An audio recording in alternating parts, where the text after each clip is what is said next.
Bonjour, bienvenue à cette rencontre métier dans le cadre de la 13e édition du FIFIB. Merci beaucoup, on est ravis que vous soyez là et qu'il y ait du monde vendredi matin à 10 heures pour rencontrer quelqu'un de génial en plus. On a passé quelques jours ensemble. Donc je ne sais pas si vous connaissez toutes et tous Tom Harari, qui est chef opérateur et qui nous a accompagnés sur cette édition du FIFIB de différentes manières, puisqu'il était à la fois à l'œuvre sur deux des films présentés, un en compétition qui s'appelle Bonjour l'asile de Judith Davis et un présenté dans le cadre d'une avant-première, La mer au loin de Saïd Amish, chef opérateur, donc directeur de la photographie sur ces deux titres.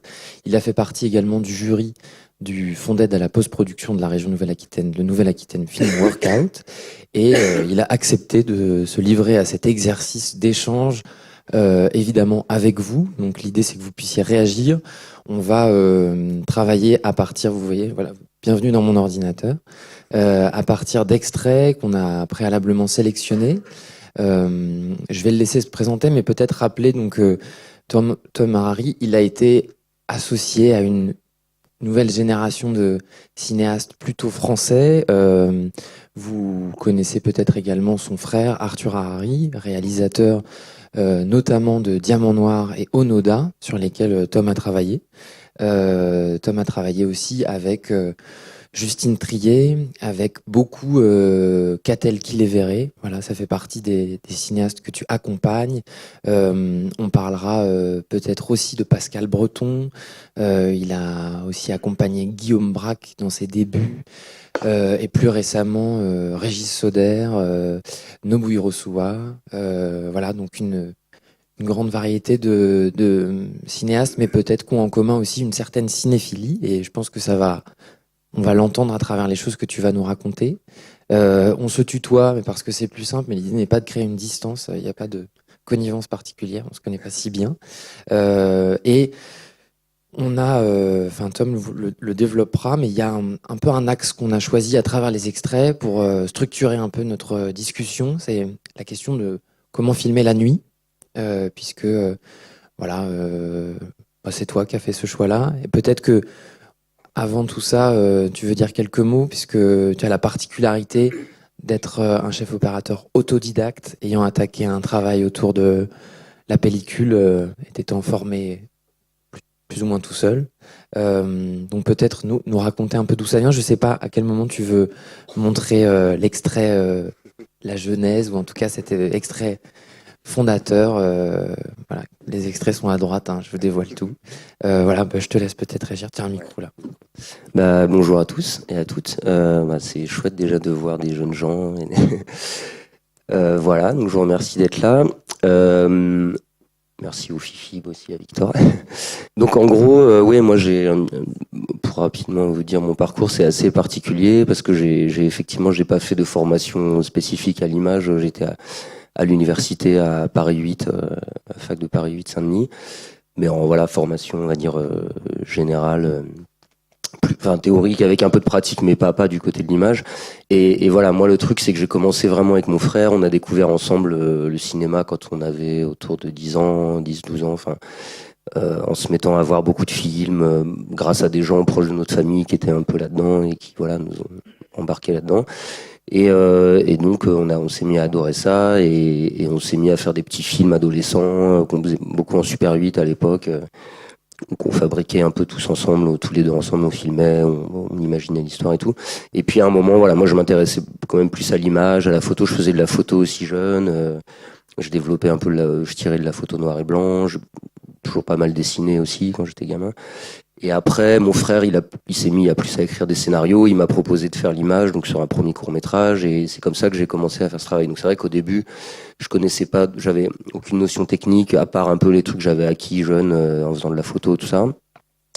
Et donc je me suis renseigné, je connaissais quelques personnes qui faisaient un peu d'image. Et c'est vraiment en faisant des courts métrages au début que j'ai pu, de manière empirique, on va dire, aborder cette question. Et effectivement, à l'époque, c'était en pellicule, alors beaucoup en 16 mm, en Super 16, un peu plus tard en 35. Mais donc c'est vrai que c'était peut-être plus technique qu'aujourd'hui, dans le sens où voilà, le risque de rater était plus grand et ça coûtait plus d'argent aussi la pellicule. Bon, Donc voilà, ça a nécessité ça s'est fait au fil des films, mais disons, voilà, j'ai réussi au début en faisant des choses très simples, puis peu à peu.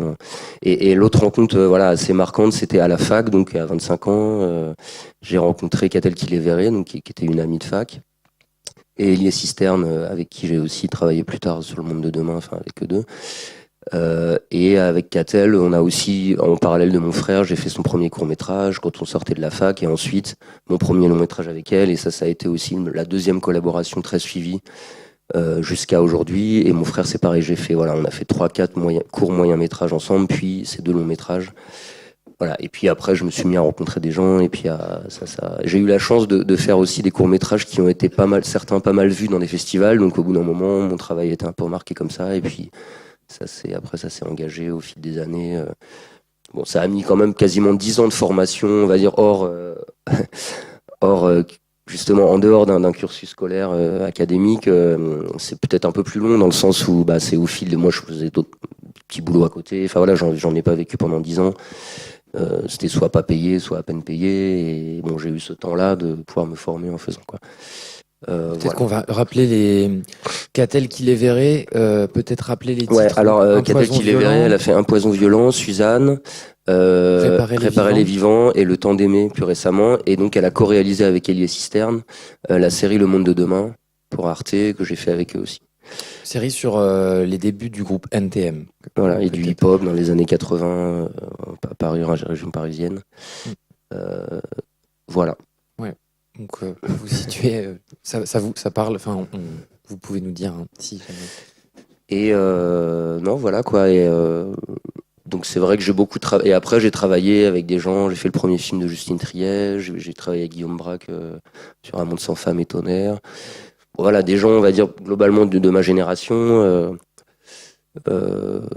C'est vrai que ça s'est fait beaucoup comme ça dans un moment où il y a ces gens-là ont un peu émergé. Et ce qui est bien, c'est que à mesure des extraits qu'on va voir, on va aussi aller dans d'autres territoires parce qu'il y a aussi des films de plus en plus amples en termes de budget aussi et peut-être avec ton frère Arthur aussi, vous avez grandi. Alors on va pas rentrer tout de suite dans ces extraits-là, mais des tournages à l'étranger avec, j'imagine, beaucoup plus de moyens. Donc, oui et non, on en parlera, mais ah oui, Onoda, c'était pas forcément si cher parce que c'était un peu moins cher de tourner en Asie aussi que. Enfin, disons qu'il aurait été beaucoup plus cher en France avec ce film pour des raisons de salaire, et puis même de régie. Mais effectivement, il y a eu en tout cas une progression, que ce soit avec Arthur ou Catel. On a un peu grandi ensemble, à la fois dans le travail esthétique, voilà, et puis aussi sur l'échelle des films, oui, forcément comme c'est eux deux en particulier, voilà, il y a quelque chose qui a progressé aussi pour eux, et en termes de budget et tout, ça nous a permis un peu de faire ça ensemble. C'est vrai que moi je me suis pas retrouvé avec je me suis quasiment jamais retrouvé avec des cinéastes déjà confirmés qui avaient accès à des budgets plus gros et qui m'appelaient alors que moi j'étais de la génération d'après. Enfin, j'ai travaillé avec des cinéastes un peu plus vieux mais plutôt sur des petits films, ce qui était super aussi. Mais voilà, j'ai plutôt suivi une génération et grandi avec elle, quoi. Enfin, ma génération. Et donc, peut-être c'est une question générale, mais c'est un truc très intrinsèque au métier de chef opérateur d'être dans une fidélité, un accompagnement, enfin dans il y a la création vraiment de duos, j'ai l'impression, de réalisation avec des cinéastes. Enfin, c'est une position très privilégiée, quoi.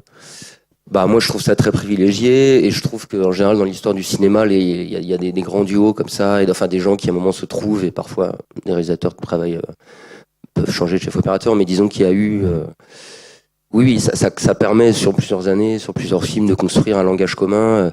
Après, c'est pas forcément la norme. Bon, souvent, quand on travaille bien avec des gens, on a envie de rebosser ensemble. Donc voilà, quand ça se passe, c'est bien. Mais ça dépend des réalisateurs. Il y a aussi des réalisateurs, des réalisatrices qui aiment bien changer, qui aiment bien la nouveauté, donc qui vont pas forcément, qui veulent aussi, selon les films, les univers, eux-mêmes, se challenger un peu sur le fait d'un coup de pas, se reposer sur une relation de travail déjà établie. Donc ça dépend beaucoup de la personnalité des auteurs.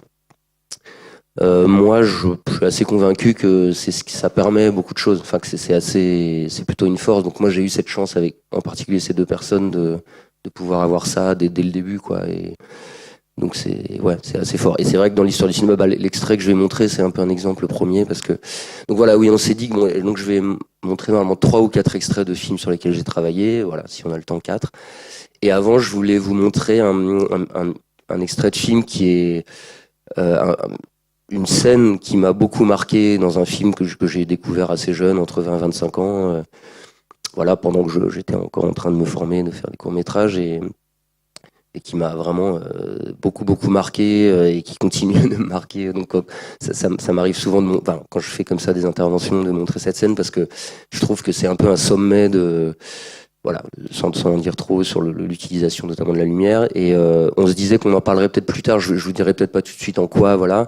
Mais en gros, pour resituer, donc c'est un extrait d'un film d'Ingmar Bergman, cinéaste suédois. Donc le film date de 1968, s'appelle Une Passion. C'est pas un de ses films les plus connus, il a fait des films plus connus, et c'est intéressant d'ailleurs parce qu'il a vraiment lui eu un travail de collaboration très poussé à partir d'un moment au début de sa carrière jusqu'à la fin avec un grand directeur de la photo qui s'appelle Sven Nykvist, qui ensuite a travaillé à Hollywood aussi, tout ça, et c'est dans l'histoire du cinéma un des duos les plus forts comme ça de réalisateurs, chefs opérateurs qui ont inventé quand même un langage visuel ensemble. Voilà. Et donc là, juste pour resituer rapidement dans l'histoire, c'est juste l'histoire d'un homme assez solitaire qui vit sur une île en Suède. Et là, c'est une scène où il a des voisins, un couple de voisins avec qui il devient ami. Et là, c'est une scène de discussion chez lui entre la voisine et lui. Voilà, une scène a priori assez quotidienne. Et voilà. Donc je vais vous montrer l'extrait. Après. Peut-être on rentrera pas dans le détail, on parlera des autres projets, puis des autres extraits, puis peut-être au fil du truc on reviendra dessus. Okay. Voilà. C'est pas mal quand même de commencer pour une rencontre métier par montrer un film qui s'appelle Une Passion. Je trouve que c'est tout à fait approprié. Alors, merci Roland, on peut faire le noir. Hop. Alors je précise, c'est une copie. Ça vient d'un DVD, donc c'est extrait du DVD du film. Donc c'est pas une très bonne qualité technique, mais voilà, c'est sous cette forme que j'ai le film. Donc, ouais. Geologkollega som alltid brukar driva lite grann med mig. Därför att jag inte vågar vara nere i några grottor. Vill du ha lite mer skinka? Nej, jag är så mätt. Always romantic. Jag tar den är fin. Det är en av mina äldsta skivor tror jag. Nej, därför att jag har en sån väldigt sällskräck nämligen. Har jag alltid haft. Men det är synd för att faktiskt redan när jag gick i skolan så drömde jag om att få gå ner i en av de där djupa franska grottorna nu. Men det blev ju ingenting av det. Men det är fin den här va? Jo. Elis avsky när jag dansar, han blir så generad så. Jaså? Elis är så fruktansvärt trött på mig. Nej, det tror jag inte. Jo.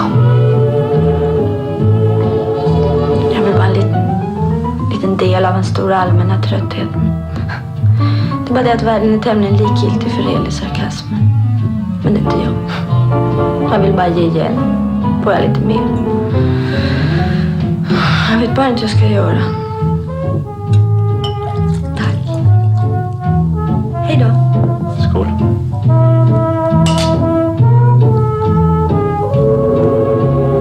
Elis är en fantastisk människa.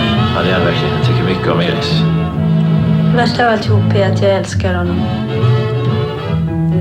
Jag menar älskar det. Det finns ingen annan benämning.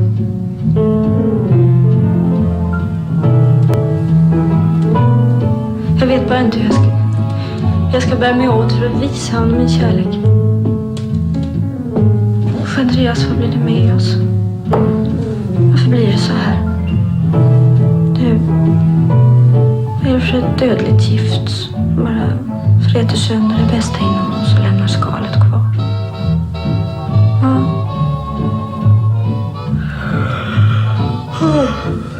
Jag är så trött. Är du det? Jag blir så sömnig av vinet. Ja, man blir lite däven. Du, kan inte jag få sova lite här hos dig? Ja, visst får du det. Får jag det? Ja, du kan väl lägga dig i sängkammaren. Eller lägg dig på soffan där ute, det kanske är ännu bättre. Stör jag inte då? Nej, inte alls. Du förstår, jag har inte sovit på hela natten, jag har bara gått omkring. Jag skulle få någonting skönt ur dig.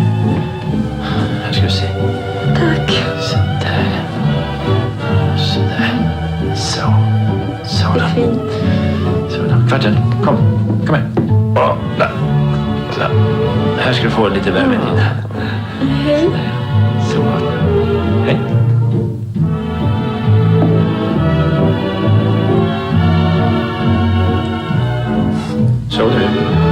Sov du bra nu? Ja, jättebra.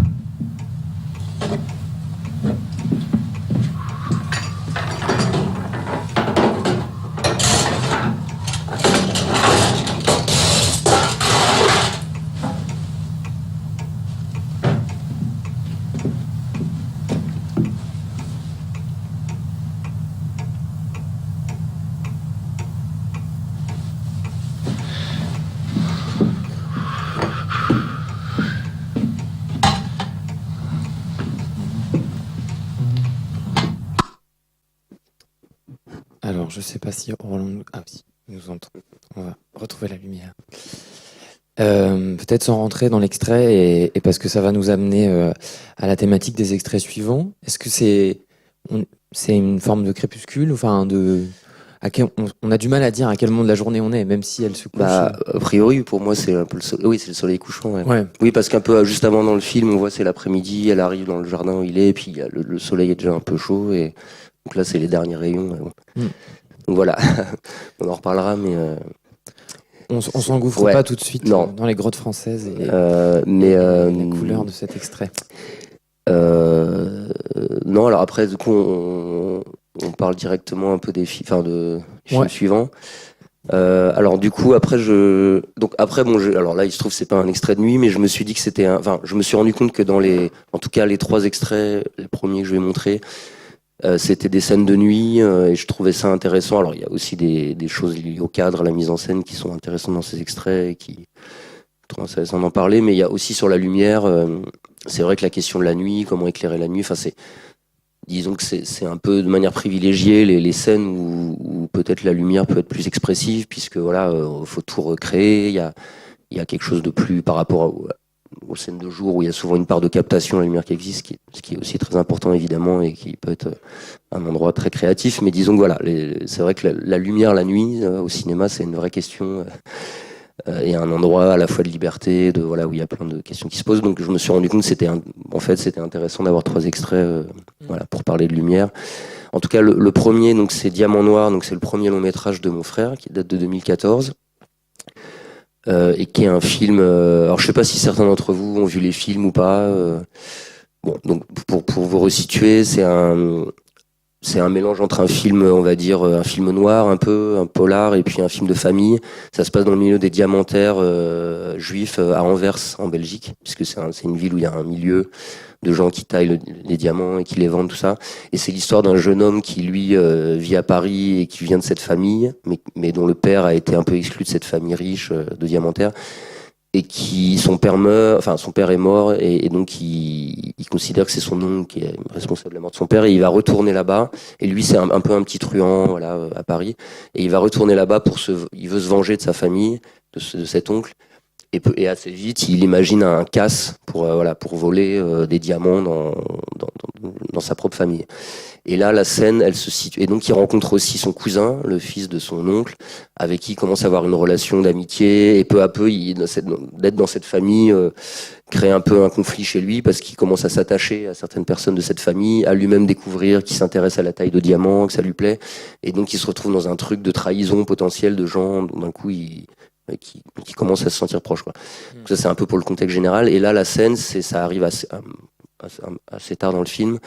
Il est en train de fomenter ce casse avec des acolytes à Paris. Et puis là, il assiste à une scène de discussion, donc la nuit, entre l'oncle et le cousin, parce que le cousin, qui est un mec plutôt très en apparence très fort, très à l'aise dans la maîtrise. En fait, il est épileptique, donc il a une espèce de fragilité comme ça qui vient d'apparaître, qu'on vient de voir dans le film. Et donc il est un peu cassé par cette maladie, et il se retrouve un peu, la présence de Pierre, qui est le personnage principal, l'affaiblit dans la famille, quoi, le met un peu dehors, il se retrouve, et donc c'est dans ce contexte-là qu'il y a une scène où il discute avec son oncle, et le personnage de Pierre assiste à cette discussion. Voilà. Et alors peut-être, parce que là, on a regardé un extrait un peu pour effectivement donner une teinte et créer, et on reviendra sur la manière dont il t'a influencé, mais avant de voir les autres extraits, peut-être tu peux guider un peu le regard en disant à quoi il faut faire attention, c'est-à-dire à la fois en termes d'éclairage, de cadre, de mouvement, parce que c'est vrai que c'est très composé et qu'on soit très attentif et attentive. Bah là, il y a à la fois un truc, vous verrez, assez intéressant sur le découpage, le cadre, le point de vue, comment c'est filmé, je dirais. Effectivement, un peu de mouvement de caméra, mais surtout la question du point de vue et aussi des échelles de plan. Et puis un truc spécifique sur la lumière, c'est-à-dire une maison la nuit, plutôt éteinte à l'intérieur, mais vous verrez, c'est une maison, un jardin très ouvert sur le jardin. Voilà le type d'atmosphère et de lumière qu'on a choisi de fabriquer. Et voilà. En gros. Donc un extrait où le point de vue est crucial.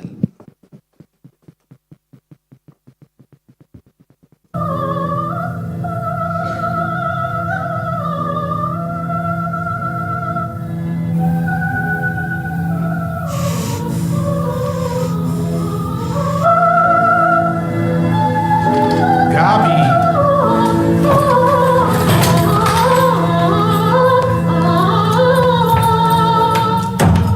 Was machst du? Gib mir den Schlüssel.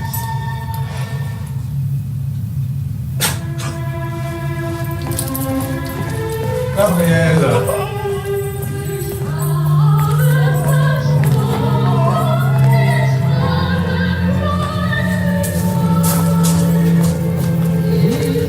Gabi, komm rein, es ist spät, ich bitte dich.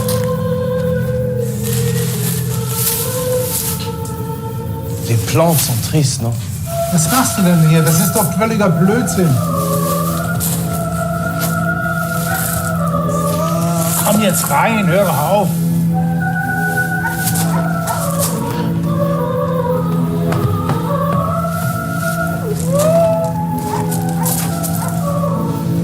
Hast du denn Ahnung, wie spät es ist?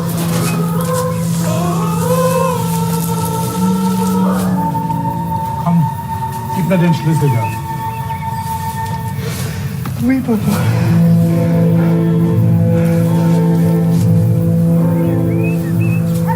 Gott helfe dir, wenn du die Sonne noch siehst, die Sonne siehst.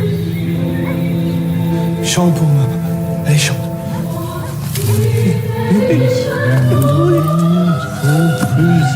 Im Knist. So. Bravo, Papa.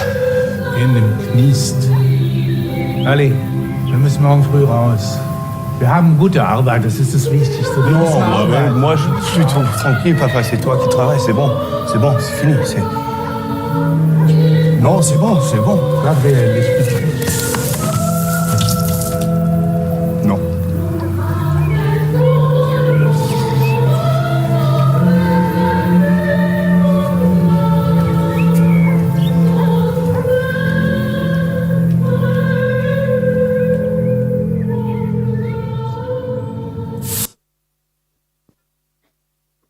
Désolé, les coupures sont un peu abruptes avec VLC. Bon, c'est un extrait d'une grande richesse quand même, en le revoyant à nouveau là. Je sais pas trop par quoi on commence, mais Alors, sur le cadre, c'est intéressant, je pense, de commencer par là, parce que vous avez vu, il y a ce parti pris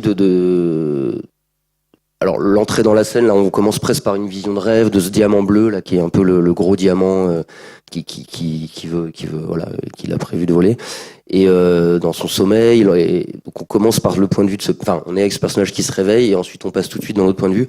Et après, vous avez vu, donc il y a ce truc particulier où toute l'altercation, un peu, la discussion entre le père et le fils, est en plan large à travers la vitre. Et on comprend tardivement qu'en fait, c'est le point de vue de Pierre, quoi, du personnage principal qui finit par arriver. Et là, on comprend un peu la justification de ce point de vue d'une certaine manière à travers la vitre. Et la particularité, effectivement, en termes de cadre et de mise en scène dans le cadre, là, dans cette scène, c'est que c'est de garder ce plan en large, sans s'approcher.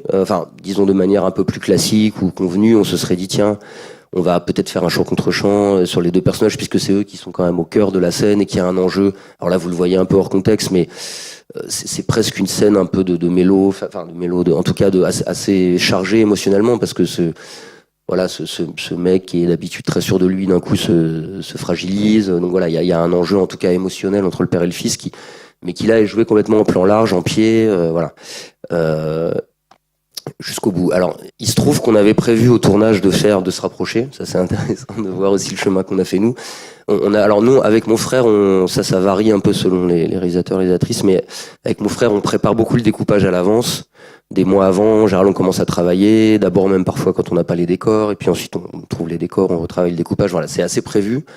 Ce qui n'empêche pas en fait de s'adapter, d'improviser sur le plateau, mais disons qu'on a tendance nous à beaucoup préparer ensemble pour essayer de penser le découpage, l'espace et tout. Et puis les enjeux, voilà, par rapport à ce qu'il a raconté. Et là, donc, on avait prévu ces plans-là et un champ contre champ plus serré. Il se trouve que bon, on est toujours à court de temps sur un tournage et que on a mis du temps à préparer cette scène, à l'éclairer, à faire le premier plan.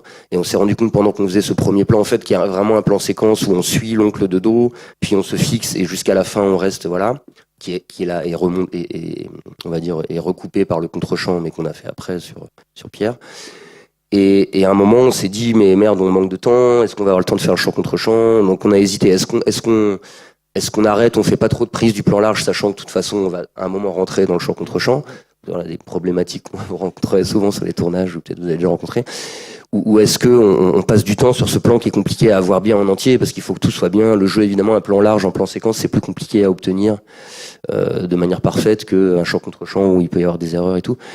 Et en fait, assez vite, on s'est dit, mais en fait, c'est super ce plan, il n'y a même pas besoin du champ contre champ, parce qu'en fait, comme c'est le point de vue de Pierre, et qu'en fait, on s'est rendu compte quand les acteurs jouaient que c'était assez fort, qu'en fait, l'émotion passait, qu'il y avait quelque chose dans les corps, on s'est dit, mais non, faisons plutôt bien ce plan, essayons de le faire au mieux, parce que voilà, entre les défauts techniques du mouvement de caméra, le jeu qui devait tenir le rythme, voilà, on ne l'avait pas encore. Et concentrons-nous là-dessus, et en fait c'est ça le plus important, et justement la scène tiendra et fonctionnera, quoi. Sachant qu'on avait ce contre-champ qui permet quand même une forme de filet de sécurité, parce qu'un vrai plan séquence sans aucun point de montage possible, ça peut être des vrais choix, mais par contre c'est très risqué. Donc là on savait qu'il y avait quand même ça. Le contre-champ que tu mentionnes, c'est sur le visage de Pierre. Sur le visage de Pierre, voilà, qu'on devait faire après, mais qui faisait partie de la scène évidemment, puisque... Voilà, juste pour vous dire à la fois les décisions parfois qu'on doit prendre un peu dans l'urgence et alors ce qui est intéressant c'est de savoir ce qui peut être apporté par un acteur. Donc August Diehl qui joue le cousin, qui est vraiment un grand acteur allemand, qui a une carrière d'ailleurs même internationale maintenant et qui joue le cousin. Bon, c'est un mec vraiment génial qui est beaucoup dans la proposition, et ce truc du tuyau d'arrosage, c'est venu de lui dans les répètes. Au début, il y avait un tuyau dans le décor et comme il est censé être bourré, un peu délirant, il s'est mis et c'est pour ça qu'il dit les plantes sont tristes. Enfin, il a fait cette espèce d'impro, il se met à arroser. Et donc, je pense que l'idée d'arroser la vitre à la fin est venue de lui. Enfin, est venue à Arthur parce que Auguste a proposé de jouer avec ce tuyau. Et ça joue un truc assez fort parce que d'un coup, la vitre qui représente le point de vue de Pierre, d'un coup elle est matérialisée. D'ailleurs, c'est ce qui leur permet de voir qu'il est là en termes de narration. Et ça, c'était pas prévu, quoi. C'était pas écrit comme ça. Et d'un coup, en plus, c'est comme si c'était la caméra qui se prenait l'eau, quoi. Et d'un coup, il y a cet effet un peu abstrait, presque, enfin un peu de flou. Et ça matérialise à la fois pour eux le fait qu'il y a un mec qui les regarde, et pour nous le fait qu'on est en position de voyeur, où on devrait peut-être pas être. Enfin, il y a un truc qui est dénoncé du spectateur. Et ça s'est vraiment trouvé pendant. Donc c'est marrant de voir comment un truc assez signifiant et assez fort visuellement peut venir d'une proposition d'un acteur et être intégré par le réalisateur et produire un truc d'image assez fort, quoi. Et peut-être, on va prendre les choses les unes après les autres. C'est vrai que ce truc de l'eau, même en termes de lumière, ça permet aussi de venir, l'eau elle accroche la lumière, quoi, du tuyau d'arrosage. Sur la question de cette posture de voyeur, c'est vrai que dès le début de la scène, on a le sentiment d'assister à quelque chose qu'on ne devrait pas voir, qu'on ne devrait pas être là. Et j'ai l'impression que, est-ce que ça commence par, c'est un zoom que tu fais quand on part du bureau, et il y a un zoom arrière, ouais. Il y a un zoom arrière, effectivement, quand on arrive sur le cousin et qu'il est un peu bourré dans le bureau et qu'il sort. Alors, dans le film, on a pas mal, alors c'est un film qui est beaucoup sur la question du regard et des yeux, parce que le personnage de Pierre, il a un œil très aiguisé, c'est pour ça qu'il fait des petits casses à Paris, des petits trucs. Il est présenté comme ça dès le début du film, il dessine aussi, il a un truc d'observation très fort. Et après, il y a tout un enjeu sur la taille du diamant dans le film, sur l'art de tailler le diamant qui est vraiment lié au regard, à la précision du regard. Donc c'est vraiment le film s'ouvre sur un très gros plan de son œil, enfin une espèce d'insert. Donc c'est vraiment un motif important du film, l'œil et le regard. Et dans le film, il y a pas mal de zoom. Alors c'est aussi un truc de goût que nous on aime bien avec Arthur et que moi j'aime bien de réutiliser, de réutiliser. Enfin, le zoom, c'est un peu souvent lié à une esthétique qui peut être un peu rétro, soit un peu déconsidérée, soit liée aux films de genre ou aux années 70, tout ça. Maintenant, ça revient pas mal à la mode, même dans le cinéma français, mais peut-être avec le retour un peu du film de genre et tout. Et nous, là, dans le contexte d'un polar et de toute cette question du regard et tout, il y a beaucoup de zoom dans le film. Là, il se trouve que, oui, parce qu'effectivement, on commence sur un plan plutôt en longue focale, on dézoome et ensuite ça devient d'ailleurs un plan très large du salon en grand angle, en courte focale, où le cousin et longue passe. Mais en tout cas, oui, il y avait un truc là et c'est le cas dans le film, de parfois assumer des mouvements de zoom assez visibles et assez brusques, on va dire. Et là, alors, ce qui est particulier, c'est qu'effectivement, c'est pas du tout un mouvement qui correspond à un regard d'un personnage, mais c'est vrai et je pense pas qu'on l'a fait. Enfin, on l'a fait un peu inconsciemment. Des fois, on fait des choix simplement parce que on voulait ne pas couper, on voulait pouvoir être assez proche quand même du cousin au début et ensuite avoir ce plan très large. Et en fait, c'était trop compliqué de faire un mouvement, un travelling dans ce plan, de reculer, tout ça, ça aurait été limite trop. Ça crée un sentiment d'urgence quand même. Voilà, et donc on s'est dit, tiens, c'est intéressant de créer cette espèce de tension par un zoom, mais c'est vrai que ça vient créer presque une petite gêne, un truc étrange, enfin voilà, on comprend, a priori ce genre de mouvement devrait pas trop être là, enfin il y a un truc un peu bizarre. Donc ouais, ça instaure un peu involontairement, mais je pense que nous on avait besoin d'une dynamique dans le plan, en tout cas voilà, il y avait cette tension qui est amenée par ce zoom, et ensuite on a ce bout de travelling, alors nous on a beaucoup travaillé sur ce film, et en général... on aime beaucoup la dolly, donc qui est vraiment un chariot, qui permet de faire des travelling soit sur rail, soit qui permet beaucoup de se balader sur des sols relativement plans et de faire des mouvements où on peut changer de direction, on peut faire des choses très précises, des petites montées aussi de colonnes qui permettent de faire des changements de hauteur de caméra.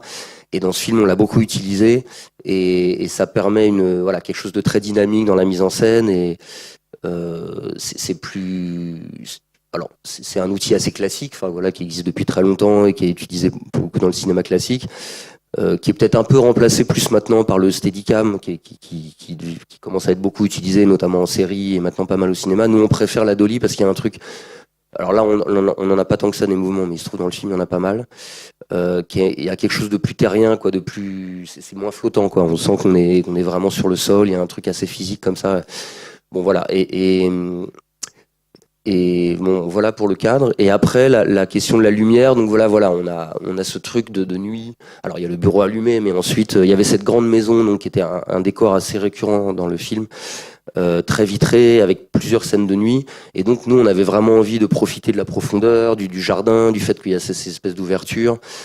Globalement, on aime bien aussi travailler sur la profondeur de champ, c'est-à-dire avoir pas mal de netteté pour pouvoir faire jouer des choses un peu à différents plans dans l'image. Ça, vous le verrez dans l'extrait d'après, encore plus. Qui est un truc pas forcément très à la mode aujourd'hui, où on a souvent tendance à vouloir casser le point, jouer avec le flou, de manière peut-être un peu systématique. Maintenant, moi, je trouve un peu facile. Bon, nous, en tout cas, on est dans le profondeur de champ, c'est vraiment un outil intéressant de mise en scène qui était beaucoup utilisé aussi dans le cinéma classique et qui est un peu, qu'on voit un peu moins maintenant. Là, on le sent avec ce plan large quand même de l'intérieur, où on sent à la fois les bords de la vitre presque quand on arrive, et puis le jardin, où pas mal de choses peuvent se passer en profondeur dans l'image. Et en lumière, donc pour revenir à la lumière, moi je voulais faire une ambiance de nuit, un peu lune, on va dire, comme si la lumière était éteinte, et puis c'était vraiment la lumière de la nuit qui baignait un peu le jardin. Alors dans le film, on est aussi sur des lumières très contrastées, alors à la fois en référence au film noir, à une esthétique comme ça. Souvent les visages sont très, il y a des parties dans l'ombre comme on le voit. Bon, c'est assez flagrant sur Pierre là, qui sort à peine de l'ombre donc un contraste très fort, des noirs comme ça, et aussi des couleurs assez vives. Ça vient plus on va dire du mélodrame classique hollywoodien des années 50, 60, ou des films de Douglas Sirk, de Vincent Minnelli, qui sont souvent des mélodrames parfois matinés un peu de polar, et qui avaient une utilisation d'une palette comme ça de couleurs très vives, très fortes et de contrastes très forts. Et très vite, quand on préparait le film, on voulait s'éloigner d'un certain réalisme. Enfin, il y a une dimension réaliste dans le film, et on n'est pas dans un truc complètement hors sol, parce qu'il y a un aspect même un peu documentaire sur ce milieu dans le film. Mais on voulait pas être dans quelque chose qu'on voit peut-être plus souvent dans les polars français, qui est un truc quand même assez réaliste, assez brut, où on se disait tiens, il faut qu'on trouve une esthétique tout de suite qui nous sorte un peu du pur réalisme, qui stylise un peu en référence à ces films que nous on aime beaucoup et qui sont voilà assez datés, enfin qui sont assez anciens, et aussi parce que c'est un film où tout est suivi par le prisme de ce personnage. Il y a aussi des scènes de rêve, de fantasmes dans le film. Donc c'est comme si la réalité était un peu voilà perçue légèrement distordue, on va dire, en suivant ce personnage. Et là, clairement, on est dans une nuit qui est pas du tout réaliste. Voilà, on sent cette lumière très forte, très bleue. Et ça venait vraiment de ces films-là, notamment de Douglas Sirk, qui a fait des films, notamment des films comme Écrit sur du vent, ou donc des mélodrames où les effets de lumière sont très forts. Il y a des nuits comme ça, hyper bleues, encore plus d'ailleurs, même nous, on est assez sages par rapport à ce qu'il fait des fois lui dans les années 50. C'est vraiment des bleus presque fluo, des fois la nuit, mélangés à des trucs très chauds. C'est un réalisateur qui t'a pas, enfin, seulement inspiré sur pas seulement avec Arthur Harari, mais aussi Catel qui Ouais, beaucoup avec Catel, qui aime beaucoup ce cinéaste, et plus récemment, un film qu'on présentait hier, La mer au loin de Saïd Amish, qui était aussi qui est un mélodrame, qui emprunte aussi à la forme du mélodrame, et qui, lui, c'était une de ses références aussi. Alors, donc voilà, c'est vrai que c'est un cinéaste, c'est vraiment génial, qui a beaucoup marqué l'histoire du cinéma et qui a un usage notamment de la lumière assez hallucinant, quoi, très très expressif. Donc voilà, nous on s'est libéré de l'idée de tiens, comment faire une nuit réaliste. Alors c'est marrant parce que pendant que je le faisais, et après aussi une fois quand on a étalonné le film, on se disait bon, d'ailleurs on sait pas, est-ce que c'est la nuit, est-ce que c'est un truc allumé dans le jardin, parce qu'au bout d'un moment c'est vrai que c'est très la lumière est très frontale, ils sont très éclairés. Est-ce que tu veux qu'on revienne un tout petit peu dedans ou pas Non, là je pense que sur celui-là ça va. Ouais.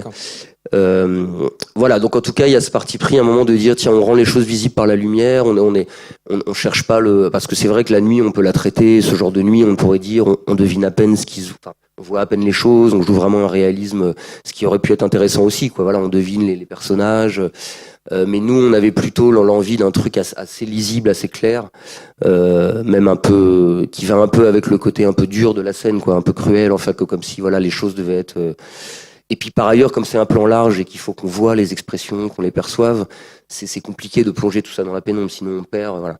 Et après, il y a ce jeu dans le contre-champ, là, pour le coup, très poussé et très narratif aussi, qui est de dire que ce personnage qui est dans la dissimulation dans le film, puisqu'il passe son temps à prétendre être quelqu'un alors qu'il il a un double jeu en permanence, et c'est vraiment l'histoire du film. Là, on est dans un jeu direct par le contraste, dans ce mec qui se cache, qui émerge à peine de l'ombre et qui, d'ailleurs, au dernier moment, quand ils l'aperçoivent, rentre dans le noir. Donc ça, voilà. J'avais cette idée-là, mais c'est souvent au moment du tournage qu'on trouve la manière d'exprimer la chose. Et là, voilà, il y avait cette idée d'un rayon qui émerge à peine du noir et qui raconte aussi directement quelque chose. Donc c'est vrai que quand on arrive avec la lumière, c'est là peut-être déjà un premier point commun avec cette première scène que je vous avais montrée de Soleil couchant là. Quand on arrive à un endroit où on peut exprimer par la lumière quelque chose de la narration, enfin de ce qui se passe dans la scène, comme c'est un peu le cas dans ce plan sur Pierre, c'est assez génial, quoi, d'arriver à ça et d'avoir la possibilité de le faire, parce que pour moi c'est un peu l'endroit le plus, c'est ce qui est souhaitable. Voilà, c'est là où d'un coup ça a vraiment, c'est super que à la fois de faire une image qui puisse être belle, expressive, enfin là déjà produire une sensation, mais aussi raconter quelque chose, quoi. Enfin raconter ce qui est en train de se jouer dans la scène. Et oui, c'est aussi une lumière qui a un vrai, qui délimite et dessine des vrais contours, quoi, un peu comme dans l'extrait d'une Passion, c'est-à-dire qui vient presque tracer une ligne sur le corps. Ouais, c'est très graphique, très graphique, c'est très contrasté. Ça, c'est éclairé vraiment de manière un peu technique par des projecteurs, voilà, on va dire de type Fresnel, c'est-à-dire des projecteurs qui sont directionnels avec une lentille qui permet de faire une lumière assez belle, mais ou par exemple, on va pas mettre de diffusion devant ou de cale qui permettent de diffuser. C'est vraiment, et ça, c'est sur ce film-là que j'ai vraiment découvert ça. Avant, j'ai toujours aimé la lumière assez tranchée, mais là, on cherchait vraiment à retrouver une certaine esthétique qu'il y a dans ces films-là, voilà, classiques. Et eux, ils éclairaient comme ça, et donc j'ai un peu essayé de retrouver ce truc-là.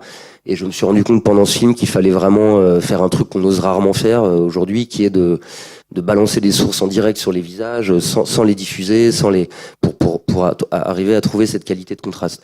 Qui est un truc, encore une fois, il y a certains chefs opérateurs ou réalisateurs qui le font aujourd'hui en France, mais pas tellement, quoi. On est plus maintenant dans une lumière assez diffuse, voire en réflexion, comme on dit, c'est-à-dire on va taper les projecteurs dans une surface blanche sur un mur, un plafond, pour créer quelque chose qui nimbe, ou alors des sources, voilà, qui vont être beaucoup diffusées pour qu'il n'y ait pas beaucoup d'ombre, pour qu'il y ait de la lumière un peu partout. Voilà, nous on est dans une logique un peu à l'inverse de ça là dans ce film. Et peut-être un dernier truc avant de passer à l'extrait suivant sur la question de l'axe. Le film se termine vraiment par un regard caméra de la part des deux protagonistes qui nous implique. La séquence. La séquence. Pardon, Ouais. la séquence, ouais. Et qui vient un peu trancher. Enfin, j'ai l'impression que petit à petit, on est de plus en plus dans le regard de Pierre. Et là, il y a quelque chose qui vient quasiment sur. Enfin, il y a quasiment un jeu avec la salle, les spectateurs, etc. C'est-à-dire, on vient un peu réveiller à la fois par le jet d'eau et en même temps parce qu'on nous regarde regarder, quoi. Ouais, tout à fait. Ça, c'est pareil. C'était pas si clair pour nous avant de le faire. Et puis, je pense que les choses se trouvent en faisant la scène. Mais oui, il y a une progression. Déjà, on rentre dans la scène. On n'a pas bien compris que c'est pas son point de vue, en fait, au début. D'ailleurs, il y a un changement de focalisation. Au début, c'est plutôt objectif. Et puis, d'un coup, quand il approche, ça devient son point de vue. Et effectivement, de plus en plus, quoi. Et d'un coup, on est nous-mêmes regardés, le spectateur comme lui. Et comme c'est vraiment un film construit sur quelqu'un qui regarde, qui arrive dans un endroit qu'il connaît pas, qui regarde les gens, qui regarde les lieux, et qui c'est très suivi dans le film, ce truc-là, de à la fois se déplacer avec lui souvent, et puis que le regard du spectateur colle très fort au regard du personnage.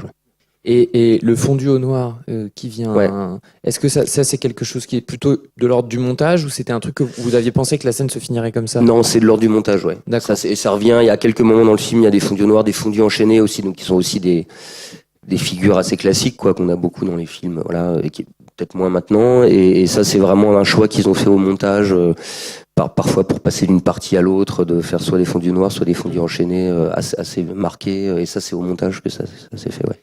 Est-ce que par rapport aux questions et réactions, est-ce que tu veux qu'on passe à travers tous les extraits puis qu'ensuite moi ça m'est égal parce que par rapport au temps ça va. On a un peu de temps, ça va durer 2 heures à peu près en tout. Si vous avez déjà y a des réactions ou des questions, on peut peut-être pourquoi pas. Ouais. Ça a pris environ combien de temps à mettre en place, par exemple, juste un plan? Alors, bonne question. La scène, je dirais que celle-là, on a dû la faire... Alors, je sais, ça remonte un peu, donc j'essaie de me souvenir déjà du temps qu'on a imparti à la scène. Ça devait être une demi-journée de tour, peut-être 4 ou 5 heures dans une nuit, quoi, comme ça. Et le plan, alors ça dépend vachement des plans, mais il se trouve que le plan principal, c'est-à-dire ce plan qui suit le plan qui, alors déjà la partie quand il dort et le diamant, ça c'est externe, mais disons que dans la scène elle-même il y a 3 plans, quoi. Il y a ce dézoom avec le plan large, il y a le petit travelling qui se finit avec toute l'action à travers la vitre, et puis le contre-champ. Donc c'est assez peu découpé en fait au tournage, il y a que 3 plans pour faire la scène. On devait en faire 5, finalement on en a fait 3. Et le plan principal avec toute l'action en large, lui, il nous a mis pas mal de temps, et justement c'est ça qui fait qu'après on a dû, voilà. Mais je sais pas, peut-être 3 heures. Alors c'est aussi un truc qu'on a découvert avec mon frère, mais plus sur le film suivant. D'ailleurs, ça permettra peut-être de faire une transition où on s'est rendu compte qu'on a mis en place qu'on a vraiment généralisé dans le film suivant sur Onoda, de faire en fait des plans, plutôt des espèces de plans séquences assez longs, assez complexes, avec souvent des travelling.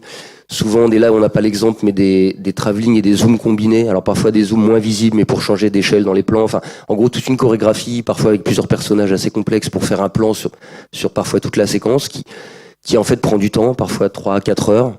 Enfin, ça dépend des séquences, évidemment. Et ensuite, quelques plans plus simples, qu'on peut faire assez vite, qui viennent recouper ce plan-là, et dans le but au montage de pouvoir faire des allers-retours. Donc là, on a un peu quand même l'exemple avec le contre-champ.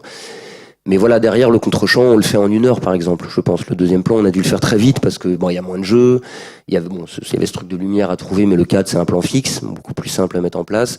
Beaucoup moins de zones à éclairer parce que le plan où on suit quand même l'oncle, où on arrive, où on débarque, là, il y a tout le jardin à éclairer, il y a tout. Donc souvent, on prépare à l'avance la lumière, mais quand même, on la précise avec le cadre.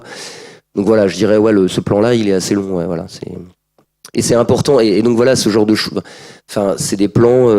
Faut accepter que parfois, pour faire ce genre de plan, faut du temps. En plus, faut trouver le rythme au cadre, entre les acteurs, la caméra. Il y a tout, voilà, la dimension chorégraphique entre le faire corps, entre le mouvement de caméra, les acteurs. Tout ça, c'est des choses qui demandent des répétitions, sur le moment. Donc, ça peut prendre un peu de temps. Ouais. Est-ce que vous aviez une question, pardon. J'ai peur. Je crois qu'en plus c'est enregistré, donc si vous la posez dans le micro, c'est mieux. Bonjour. Je voudrais savoir, je sais pas, il me semble pas que vous l'ayez dit, mais il y a eu combien de prises qui ont été faites sur le long plan?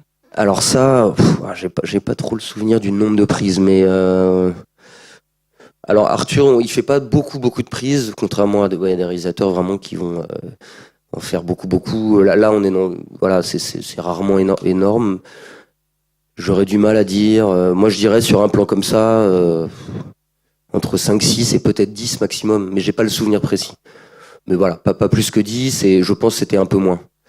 Notamment parce qu'on avait dû passer pas mal de temps à mettre en place, à répéter, que les acteurs quand même étaient très précis, voilà, dans leur jeu, notamment Auguste qui était très chargé, et puis peut-être c'est moins, c'est peut-être autour de 5 prises, ouais, je dirais, peut-être plus. Si ça vous va, ça te convient, on passe à l'extrait. Ouais, alors l'extrait commence 5 secondes après cette image. Ouais, alors je fais peut-être une nouveau mise en contexte. Donc Onoda, c'est un film qu'on a tourné en 2018-2019 et qui est sorti en 2021. Donc c'est l'histoire, donc c'est là qu'on a un peu voyagé. L'histoire se passe sur une île des Philippines, et c'est l'histoire inspirée d'une histoire vraie d'un soldat japonais qui, à la fin de la guerre, en 44, a refusé en 45, a pas cru que le Japon avait perdu la guerre. Il était un peu isolé avec ses hommes sur l'île, et il a continué à faire la guerre pendant 30 ans, dans une espèce de guérilla, d'abord avec 3 hommes, puis 2, puis voilà, il a fini tout seul. Et il est rentré au Japon en 74, il a fini par accepter, voilà. Donc c'est quelqu'un qui a fantasmé le fait qu'il n'y avait pas eu la défaite au Japon pour plein de raisons. Donc c'est un film qui est long, qui fait 2h45, qui s'étale sur 30 ans, sur cette expérience qui commence quand il arrive sur l'île et qui se termine à son départ. Donc tourné en fait au Cambodge, même si l'action se passe aux Philippines, et avec que des acteurs japonais et un peu cambodgiens et philippins. Voilà. Donc un autre genre, voilà, un mélange de films de guerre, films d'aventure, à nouveau avec pour nous pas mal de références à des films plutôt classiques, des westerns, des films de guerre, des films d'aventure, tout ça. Et là la scène arrive à un moment où donc ils sont encore 4. Et il y a le plus jeune qui en fait commence à comprendre qu'en fait la guerre est finie, quoi. Enfin, parce qu'il y a évidemment des tensions dans le groupe. En fait, est parti pour essayer de se rendre. Et là, on verra au début de l'extrait que donc Onoda, qui est le personnage principal et qui lui va rester seul jusqu'au bout, qui est le chef un peu de ce petit groupe, le retrouve, il le retrouve inconscient, le ramène, et donc là, c'est la première fois qu'ils viennent de construire une hutte, parce qu'il y a la mousson, donc les pluies qui durent des mois en Asie, et ils viennent de construire une hutte pour s'abriter pendant la mousson, et voilà, la scène se passe à ce moment-là.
僕らはそこの全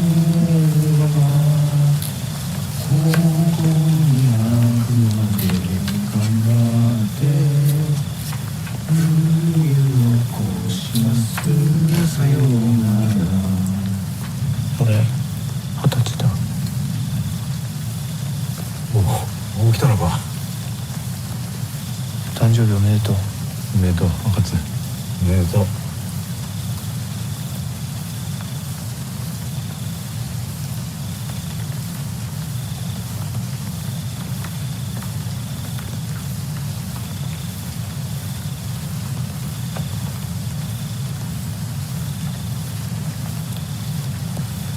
私はたった一人で死んでいるはずでした。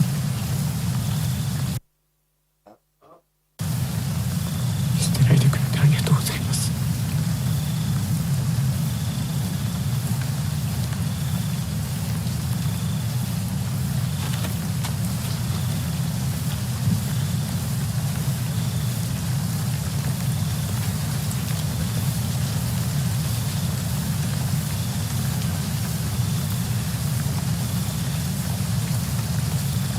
家族に子供を見捨てる家族がいるか。家族を信頼しろ。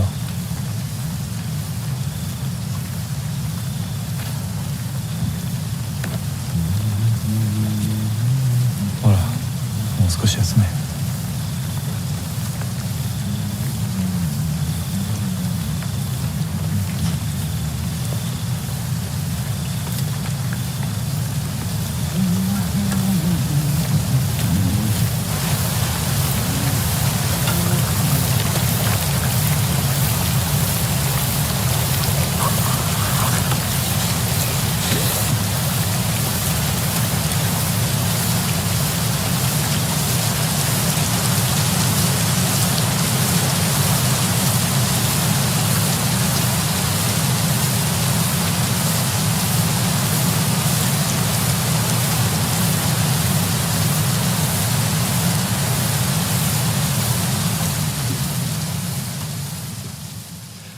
Bon, là, c'est un extrait qui est quasiment, enfin, séquencé, en tout cas, qui est borné par un peu un même mouvement Ouais, vertical.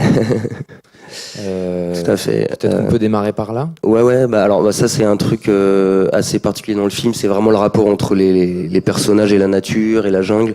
Donc c'est vrai que c'est une figure qui revient assez souvent de cette idée de un moment de pouvoir s'élever ou pouvoir le rapport aux éléments, à la pluie ou à la végétation, à la forêt. Et effectivement ouais, c'est assez frappant. Et après, voilà. Tout n'est pas de nuit, pareil. On commence. Non, alors j'ai mis, alors mais c'était surtout pour parler de l'extrait de nuit. D'ailleurs, mais j'ai mis le petit bout de jour parce que je trouve que ça permet de comprendre ce qui suit et de rentrer dans le. Mais voilà, c'était peut-être on peut se concentrer sur la scène de nuit. Bon, même s'il y a des trucs à dire, peut-être un peu avant, mais alors après là, il y a pas mal de trucs, voilà. Alors intéressants aussi. peut-être, est-ce qu'on commence par, je sais pas, la gestion de l'espace, parce Ouais, que- bah peut-être par le cadre et l'espace, ouais. Ouais. Bah là, alors là, on a un bon exemple là avec un mouvement de caméra, donc voilà, la dolly, voilà, un mouvement sur rail, de comment on épouse le point de vue de ce personnage qui se réveille dans cet endroit qu'il connaît pas. Donc lui, il a jamais été dans cette hutte qui vient d'être construite et qui revient à lui et donc voilà, par un mouvement qui est une manière assez particulière parce que de manière plus classique, il aurait pu se réveiller, puis tac, on aurait eu un point de vue subjectif de ce qu'il voit et donc là, c'est presque son regard est exprimé par ce mouvement, c'est-à-dire qu'on passe de lui qui se réveille et puis il y a une description de cet espace. Comme si son regard se projetait dans l'espace et on passe par des détails et on finit par un plan large où on les voit tous. Voilà, l'espace et eux dans l'espace. Et